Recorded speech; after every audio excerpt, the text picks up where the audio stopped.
Olá, estudante da Palavra de Deus, graça e paz. Que bom que você está aqui conosco no canal da Jornada Bíblica Despertar com Deus, para juntos darmos mais um passo em nosso momento de comunhão com Deus, ouvindo a sua voz através da Palavra de Deus. Hoje nosso estudo será no capítulo 3 de 2 Reis, dando sequência neste livro histórico que nos apresenta os milagres de Deus através do profeta Eliseu. O tema hoje: com Deus a vitória é certa. Este capítulo narra um acontecimento impressionante do poder de Deus junto de seu povo. Vamos ao nosso estudo. Então, agora, em nossa vida, passamos por muitas provações, onde somos levados a situações difíceis, onde nossa confiança em Deus é realmente provada. O interessante é que em momentos assim, se buscarmos o socorro de Deus, é que geralmente vivenciamos as melhores experiências com Deus em nossa vida e saímos mais fortalecidos em nossa fé. Mas, se escolhermos enfrentar a provação sozinhos, lutando em nossa própria força, sofreremos decepções e derrotas. O capítulo 3 de 2 Reis narra a aliança entre os reis de Judá, Israel e Edom em uma campanha militar contra Moabe. A história também revela a intervenção divina que ocorreu em meio à adversidade, mostrando como Deus responde às necessidades de seu povo. À medida que exploramos este capítulo, seremos desafiados a considerar como podemos aplicar esses princípios em nossas próprias vidas, especialmente quando enfrentamos desafios e decisões difíceis. Essa é a nossa introdução de nosso estudo, de nossa reflexão de hoje. E olha, vale a pena, viu? Vale a pena você continuar na sequência do estudo, que irá trazer detalhes especiais.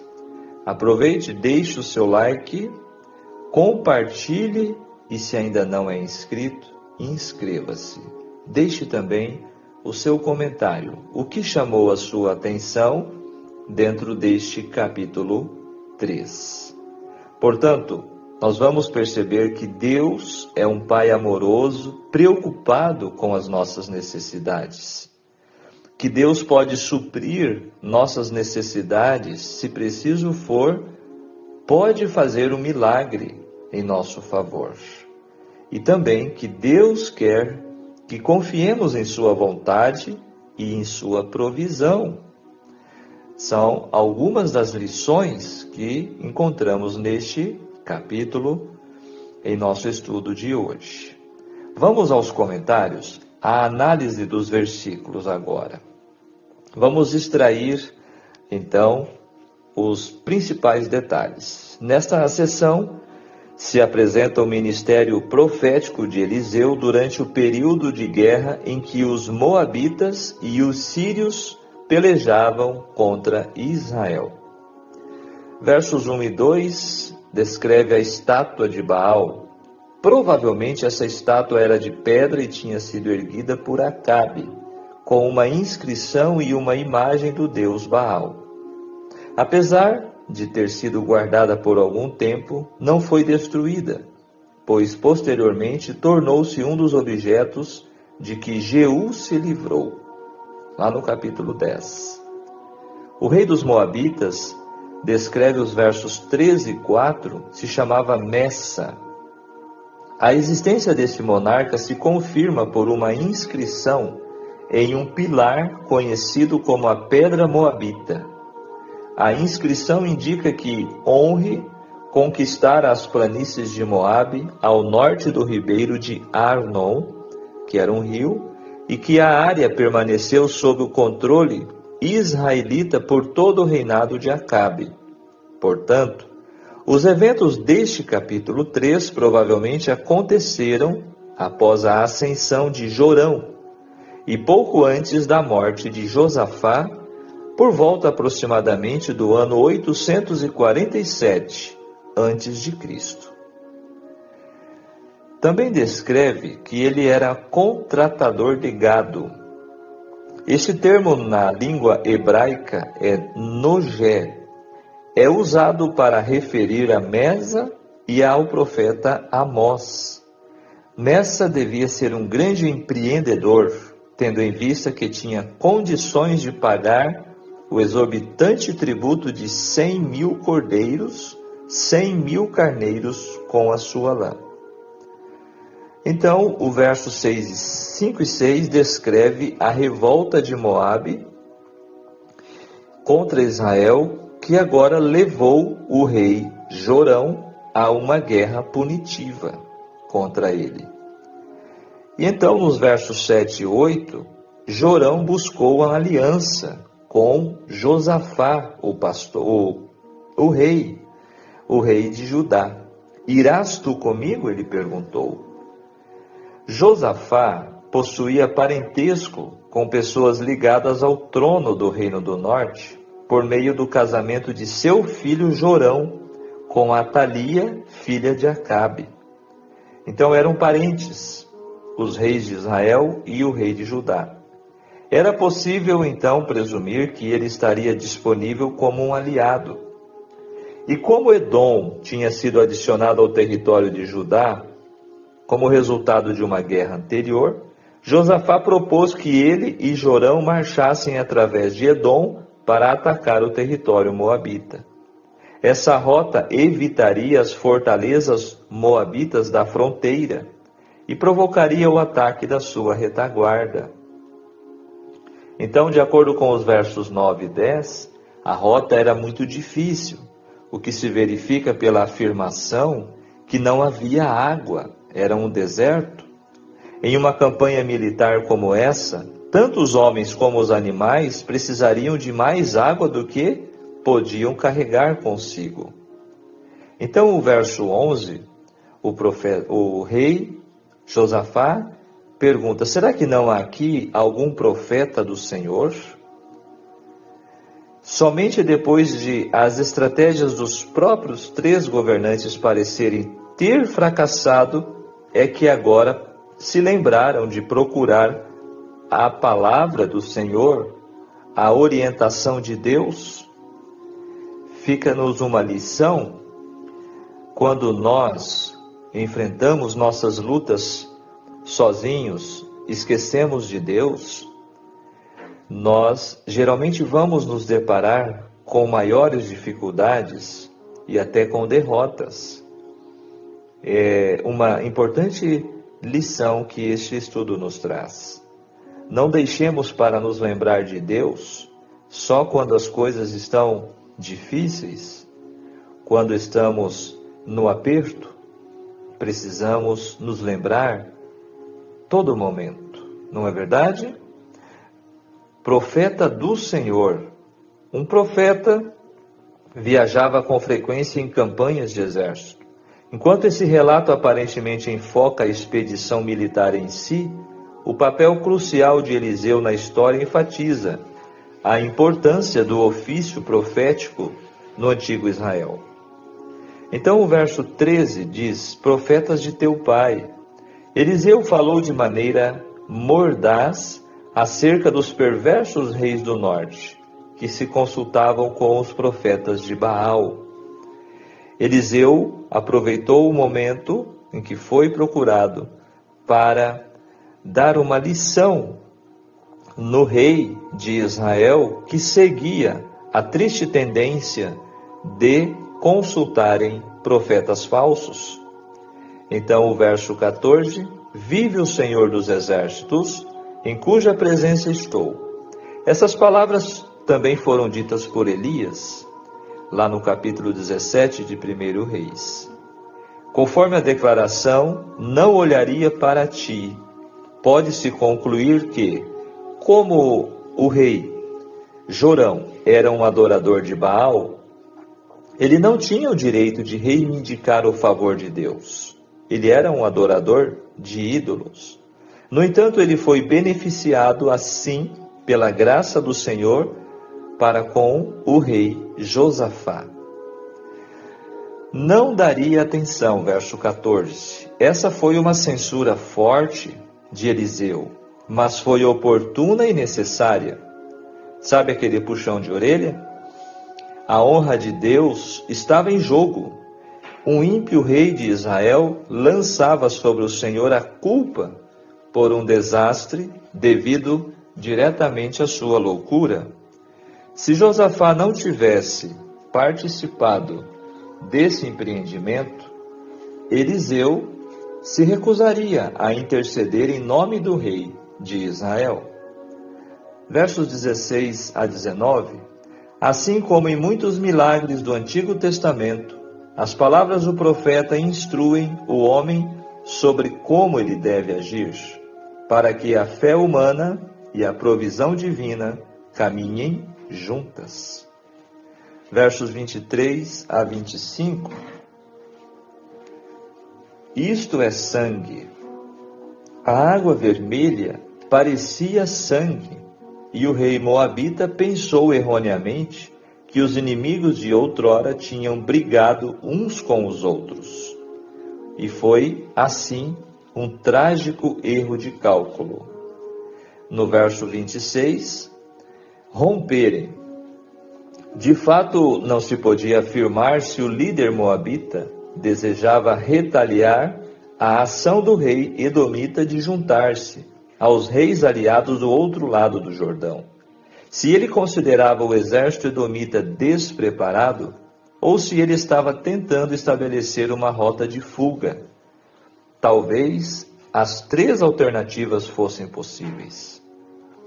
E agora o verso 27 descreve algo terrível.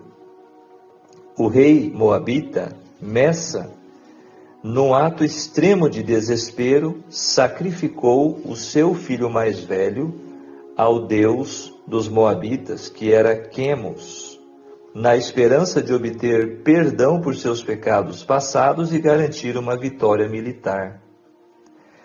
Não sei se você sabe, mas era uma prática comum naquela época, naquele tempo, de oferecer crianças em sacrifício aos deuses. Coisa terrível. A devoção de Messa ao seu deus Quemos foi maior que a lealdade de Israel a Deus. Já pensou? O descontentamento causou a imediata retirada da campanha militar de Israel contra Moabe. Essa atitude do rei moabita causou uma repulsa tão grande que os israelitas voltaram para a sua terra. A natureza exata dessa indignação contra Israel não é descrita, e os detalhes da forma em que operou não são revelados em detalhes. Ok? Esses são os comentários dos versículos. Agora nós vamos para o livro Profetas e Reis, descrevendo esta ocasião. O testemunho do profeta Eliseu. Como Acasias não tivesse filhos, foi sucedido por Jorão, seu irmão, o qual reinou sobre as 10 tribos por 12 anos. Durante esses anos, sua mãe, Jezabel, ainda vivia e continuou a exercer sua má influência sobre os negócios da nação.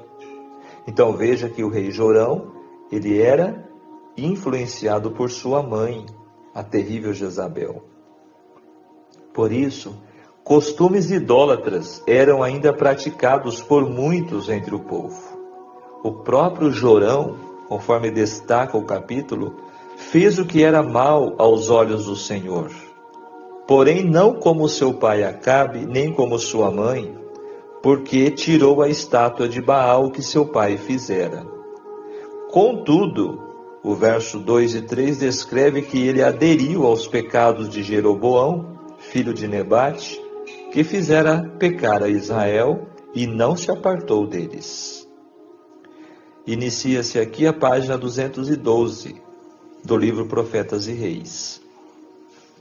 Continua dizendo o seguinte: enquanto influências para o bem e para o mal estavam disputando a supremacia, e Satanás procurando fazer tudo em seu poder para completar a ruína produzida durante o reinado de Acabe e Jezabel, Eliseu continuava a dar seu testemunho.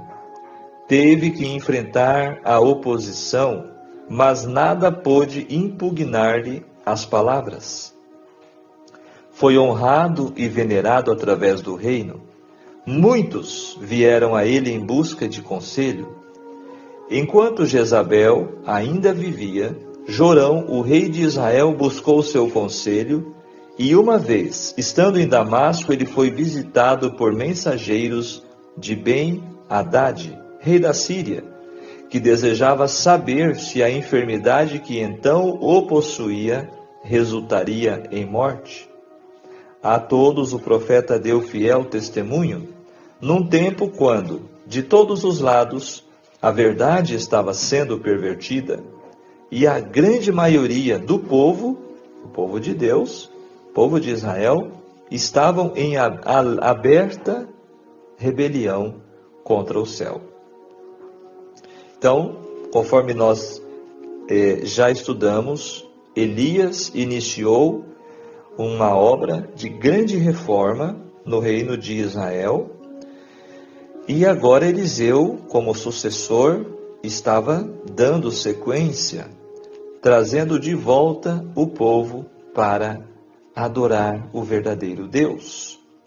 E Deus estava, em sua misericórdia, ainda operando seus milagres através de seu servo, profeta Eliseu. Agora, vamos parar e vamos analisar as lições para nós hoje, dentro da narrativa deste capítulo. Quem nunca passou por uma crise na vida? Crises são inevitáveis. Mais cedo ou mais tarde, elas aparecem, seja no lado econômico, seja no sentido familiar, no sentido espiritual. Há também possibilidade de crises conjugais e pessoais também. O texto em foco mostra-nos alguns pontos os quais merecem muito a nossa concentração e reflexão.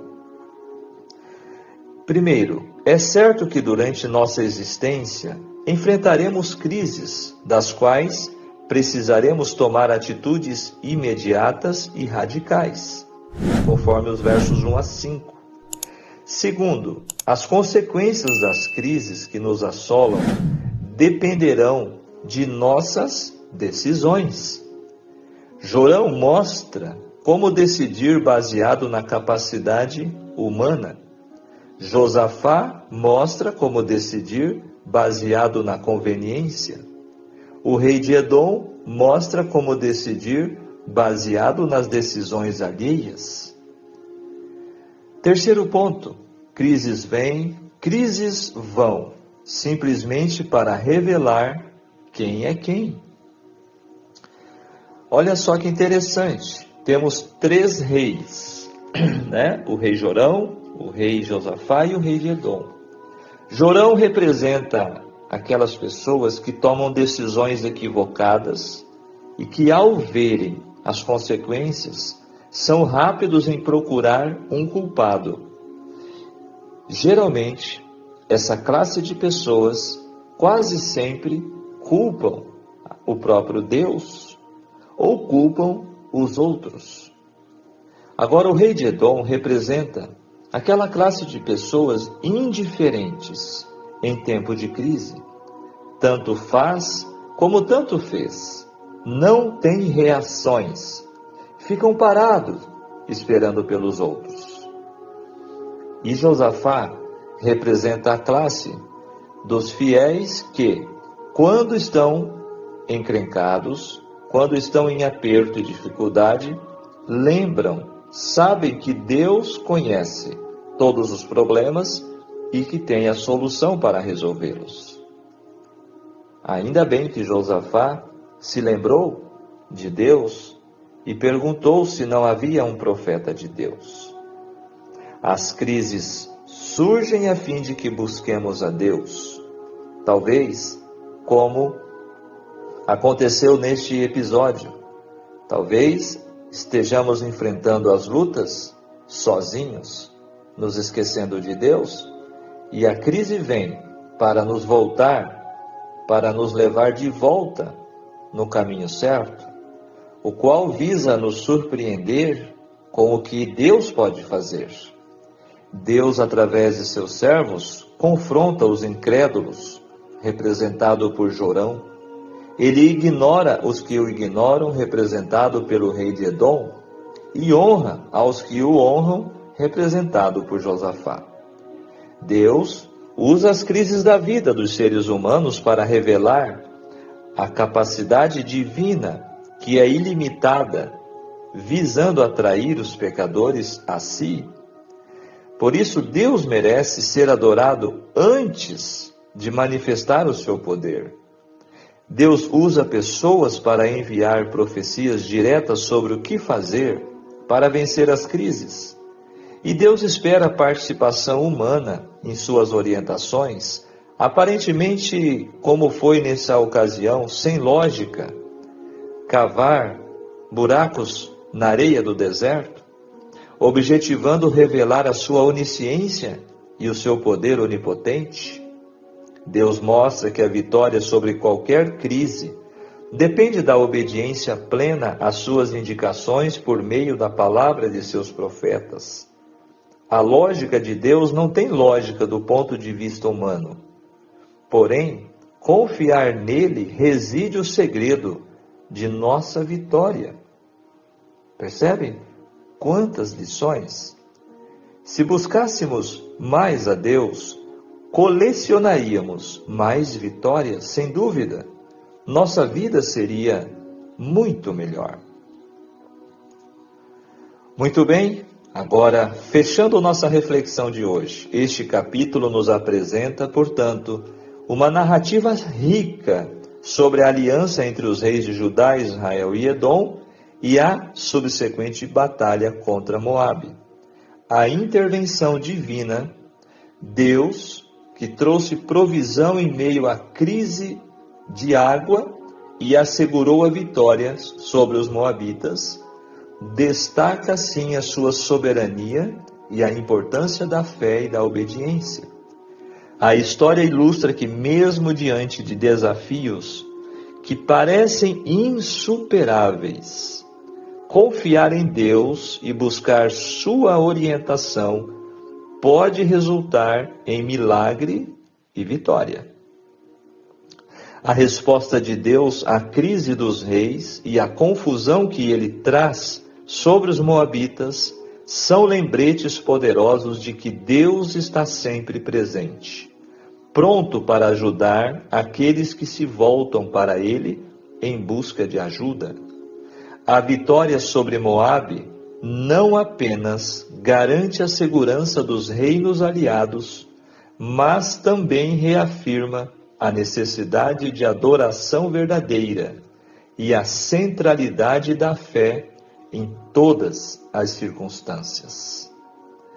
Fechando, concluindo, 2 Reis 3 nos convida a refletir sobre a importância de buscar a orientação de Deus em nossas próprias vidas, especialmente nos tempos de crise. Que possamos aprender com as lições deste capítulo e nos esforçarmos para viver de maneira que honremos a Deus, confiando em sua providência, permanecendo fiéis à verdadeira adoração. Nisto vigiemos e oremos. E o pensamento do dia, leve com você. Às vezes, Deus nos permite acabar em lugares desertos, onde Ele é a nossa única fonte de ajuda. Pensamento profundo, solene, né? E assim fechamos o nosso estudo de hoje, capítulo 3 de 2 Reis, trazendo este grande milagre de Deus em uma grande necessidade, em uma situação extrema que estes reis enfrentaram contra Moabe. E que este estudo, que estas lições possam ser úteis em nossas vidas também. Vamos orar. Maravilhoso Deus, querido Pai Celestial, graças te damos pelo dom da vida, pelo despertar, Senhor, deste novo dia. Graças te damos por este estudo, este momento de comunhão contigo, onde podemos, Senhor, aprender de ti. Queira, Senhor, nos ajudar em nossas necessidades, em nossas crises. Ajude-nos, Senhor, a sermos sempre leais a ti, que não nos lembremos de ti apenas quando as coisas estão difíceis, mas que possamos manter nossa ligação contigo todo momento, todos os dias. Portanto, fica conosco nas horas de mais este dia e dirige, Senhor, os nossos passos, as nossas decisões segundo o teu querer e a tua vontade. Te rogamos em nome de Jesus. Amém. Que Deus te abençoe, que Deus te guarde. Ficamos por aqui. Até o nosso próximo encontro, próximo capítulo, se Deus nos permitir. Um grande abraço. Tchau, tchau.